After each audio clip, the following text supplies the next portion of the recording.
हर हर महादेव। जय नीमड़ी मैया की। आज के इस वीडियो में हम आपके लिए लाए हैं कजरी तीज की प्रचलित व्रत कथा। कथा सुनाने से पहले अगर आप हमारे चैनल पर नए हैं तो सब्सक्राइब कर लीजिएगा। इसके अलावा कथा पसंद आती है तो लाइक करके शेयर कर दीजिएगा और कमेंट में जय नीमड़ी माता लिखना ना भूलिएगा। तो चलिए सुनते हैं कजरी तीज की व्रत कथा। पौराणिक कथा के अनुसार किसी गाँव में एक बहुत ही निर्धन ब्राह्मण रहा करता था। वो ब्राह्मण अपनी पत्नी के साथ रहा करता था और अत्यंत निर्धन था। वो इतना गरीब था कि उसके लिए 2 वक्त की रोटी जुटा पाना भी काफी मुश्किल था।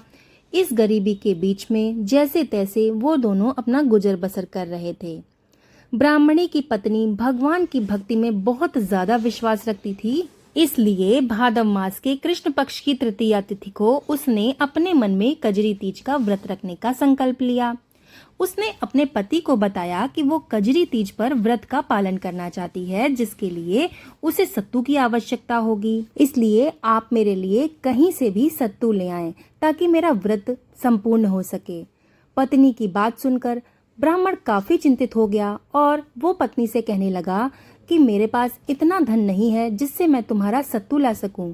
तो उसकी पत्नी उससे कहने लगी कि मुझे तो आज सत्तू चाहिए तो चाहिए, चाहे आप जैसे भी लाएं, चाहे चोरी करें, चाहे डाका डालें, मुझे इससे मतलब नहीं है, पर मुझे तो आज सत्तू चाहिए ही। पत्नी की ऐसी बात सुनकर ब्राह्मण चिंता में आ गया, क्योंकि उसके पास सत्तू खरीदने के लिए धन ही नहीं था।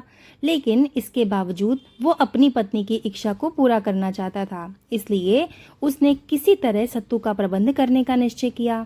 इसके बाद ब्राह्मण एक साहूकार की दुकान में पहुंच गया। वहां उसने देखा कि साहूकार सो रहा है। ऐसे में वो ब्राह्मण की दुकान में गया और वहां से उसने चने की दाल, घी और शक्कर को 1.25 किलो तौल लिया। उसे चक्की में पीसकर सत्तू बना लिया। जब वो सत्तू लेकर वहां से जाने लगा तब साहूकार की नींद खुल गई और वो चोर चोर चिल्लाने लगा।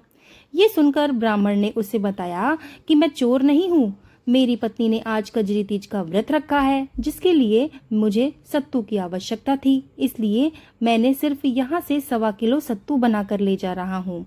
इसके अलावा मैं तुम्हारी दुकान से और कुछ भी नहीं ले जा रहा हूँ। ब्राह्मण की बात सुनकर साहूकार ने उसकी तलाशी ली, जिसमें उसे साहूकार के पास से सत्तू के अलावा और कुछ भी नहीं मिला। ये देखकर साहूकार को बहुत पछतावा हुआ। उसने ब्राह्मण से माफी मांगते हुए कहा कि आज से तुम्हारी पत्नी को मैं अपनी धर्म बहन मानता हूँ। इसके बाद साहूकार ने उस ब्राह्मण को बहुत सारा सत्तू, धन और पूजा की सामग्री देकर वहां से विदा कर दिया। इस प्रकार भगवान शंकर और माता पार्वती के आशीष से ब्राह्मण की पत्नी का व्रत पूर्ण हुआ। हे शंकर भगवान, हे माता पार्वती, जिस प्रकार आपने उन दोनों ब्राह्मण ब्राह्मणी पर अपनी कृपा बनाए रखी, वैसे ही इस कथा को सुनने वाले, पढ़ने वाले पर भी अपनी कृपा बनाए रखना। बोलो नीमड़ी माता की जय, माँ पार्वती की जय।